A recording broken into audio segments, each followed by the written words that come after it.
Have Christian doctrines changed since the time of Christ? In talking about, did this faith evolve? Did this doctrine change? Did the whole story about Christ, was it invented?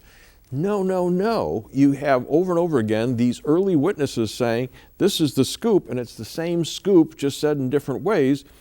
You have Jude, the brother of James, the brother of Jesus, basically, and Jude writes just one little page of scripture, a letter, and in this he says, friends, although I was eager to write you about the salvation we share, he says, I found it necessary to write and exhort you to contend for the faith.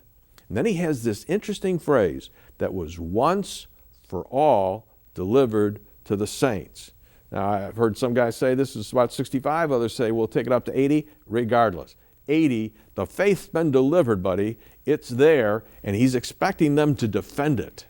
Yeah, I think it's very, very important to get a picture of what's going on here in light of what we also have in the New Testament. What we're arguing is there's a core theology. That core theology goes back to the apostles and to Jesus. The apostles are witnesses to what it is that Jesus taught. That's there, that's fixed. But what we're seeing in the New Testament, in the New Testament books, are people reflecting on what this core is all about, where it comes from, what it tells us about God, what it tells us about salvation, what it tells us about Jesus, what it tells us about the Spirit, what it tells us about the world, what it tells us about Israel, what it tells us about the future, all kinds of things. Well, those rays are going out in all kinds of directions. And what we see in the New Testament, in the things that scholars call development, is the working out of the implications of what's emanating from this core. And yes, certain writers talk about this feature of what's emanating from the core. Other writers talk about that feature of what's emanating from the core. They look at things from different angles. A great example is James and Paul on faith and works. Paul's asking the question, what does it take to get in? It takes faith. James is looking back and says, what does faith look like down the road? It has a product.